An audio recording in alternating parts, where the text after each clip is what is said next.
qilib bersiz. Do'stlar, pavfuni bek talab qilib ketibsizlar. Shu pavfu qilib boqaylikmi? Ma'qul.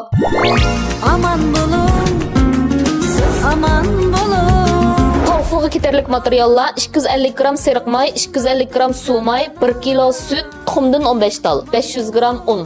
Kerakli materiallarni filmning orqaga qo'yib qo'ydim. Lazım bo'lsa rasmga tortib olsangiz bo'ladi. Pavfuga oldi bilan suv mayni, seriq mayimizni, sutimizni bir desimizga quyib, qaynatib olamiz.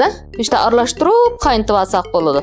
Men mana cho'ng o'lchamda qildim. Sizlar odatda uyingizda qilgan vaqtingizda mishining 5 dan 1 qismini yoki 3 dan 1 qismini qilsanglar bo'ldi o'jimi? Mana mishunda qaynab 1 minut qaynab olgandan keyin o'timizni eng to'van o'tga ekilib, unimizni selib aralashtirib olamiz. Unimiz qancha yaxshi pishsa, pavfurimiz shuncha yaxshi o'xshaydi, O'tni o'chirib bo'ldi, misholat kelganda. Shu aralashtirib olgan aralashmamizni endi dadanjirimizga selib, xamirimizni bir aralashtirib olamiz, Yaxshi aralashtirib olamiz.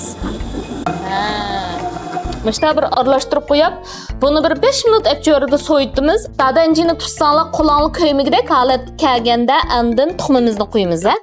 Mana misholat kelganda tuxumimizni 3 ga bo'lib qo'yib olamiz. Yana 5 tal tuxumimizni qo'ydik. Cho'qim yaxshi aralashish kerak, Misholat kelganda yana 5 tal tuxumni qo'yib olamiz. Mana mishda holat keladi, bu qaymoq holatiga. Bo'ldi xamirimiz. Dadanjironni ko'targan vaqtingizda mana mushtatda olsanjo shaklga kelgan vaqtida buni aytenga o'xshagan pavfuning xamiri bo'ladi. Tayyor bo'lgan xamirimizni mana mishda o'zimiz yaxshi ko'rgan qilibqa xaltimizni kiydirib, xamirimizni selib siqib olamiz. Mana mish cho'nliqda siqib olsak bo'ladi. Agar cho'ngroqni yaxshi ko'rsanglar, cho'ngroq siqsanglar bo'ldi, Mana pavfurimizni siqib oldik. Kavshamni qizibdi, qizim pavfuni selang.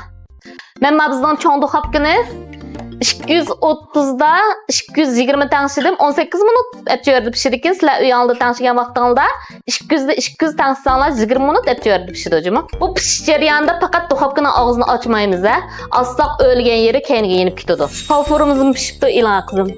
Voh! Pah. Nim deydi ma pavfulay? Mana pishib so'yib olgan tuxum qaymog'imizning keyinini teshib, mishta qaymoq berib olamiz, Mana mishta ishchi liqqidan qaymoq chiqadi o'jimi. Buni oz berib qo'ysanglar bo'lmaydi. Mama pavfuga ishi o'xshab ketganchilar qo'ppa. Men aytgan tursam qizim buni. Opam sizlarga mushta payzdan sizlar egasi yurak berib saqlamsanlar, sattirdi o'jimi.